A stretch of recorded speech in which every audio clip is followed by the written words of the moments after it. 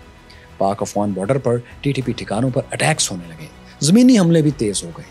اس پر T T P سربراہ ملا فضل اللہ نے دھمکی دی کہ اگر حملے بند نہ کیے گئے تو اتنی بڑی کارروائی کریں گے کہ پشاور اسکول حملہ بھول جائے گا۔ انہوں نے اسکول حملے کو پھر جواز فراہم کیا کہ اگر ہمارے لوگوں کو بغیر عمر اور جینڈر کا لحاظ کیے قتل کیا جائے گا تو ہم بھی یہی کریں گے۔ ملا فضل اللہ کی دھمکیاں آپریشن ضرب عضب کو نہیں روک سکی۔ آپریشن 2017 تک جاری رہا۔ اس آپریشن کے نتیجے میں پاک فوج نے شمالی وزیرستان کا مکمل کنٹرول بھی حاصل کر لیا۔ ملا فضل اللہ جو سوات آپریشن کے وقت سے پاکستان کو مطلوب تھے، اگلے سال 2018 میں افغانستان کے علاقے کنڑ میں مارے گئے۔ سابقہ ٹی ٹی پی لیڈرز کی طرح انہیں بھی امریکی ڈرون نے نشانہ بنایا تھا۔ ساتھیوں، یہ سب پچھلے چند سال کے واقعات ہیں، لیکن حقیقت یہ ہے کہ یہ بارڈر، یہ فالٹ لائن صدیوں سے غیر محفوظ چلی آ رہی ہے۔ آج اس کا بڑا حصہ 2600 کلومیٹر 2600 کلومیٹر طویل پاک افغان بارڈر ہے۔ یہ سرحد 1893 میں برٹش ڈپلومیٹ سر موٹیمور ڈیورنٹ اور افغان امیر عبد الرحمان نے مل کر فائنل کی تھی۔ اسے فائنل کرنے پر امیر عبد الرحمان بہت خوش تھے اور اپنی بایوگرافی میں اسے اپنی کامیابی گردانتے تھے۔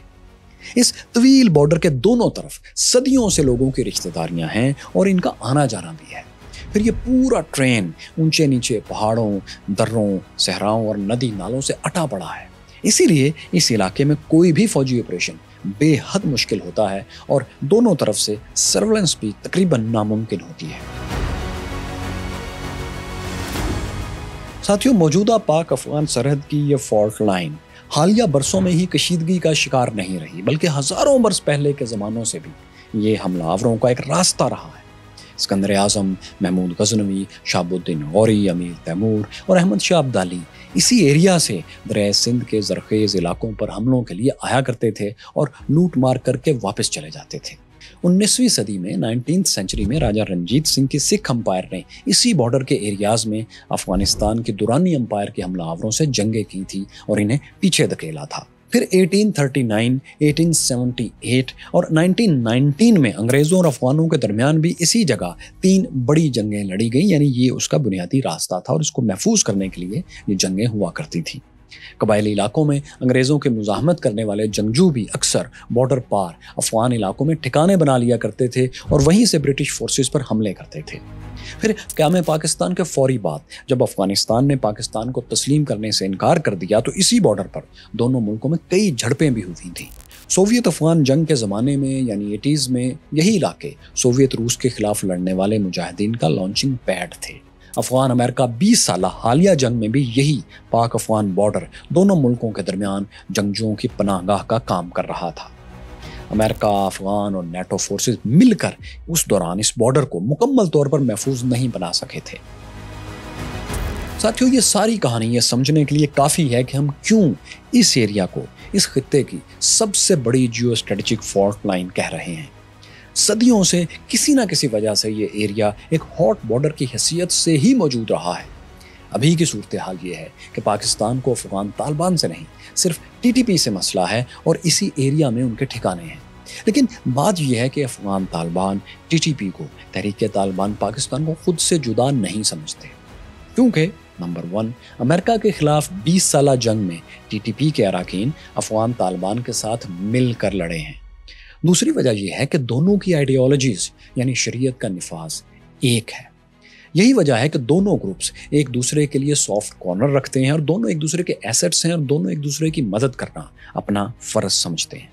ان کے نظریات کا مخالف دراصل ان کا مشترکہ دشمن ہے۔ ساتھیوں، یہ مختصر ڈاکومنٹری پاکستان کی ویسٹرن جیو اسٹریٹجک سچویشن ظاہر کر رہی ہے۔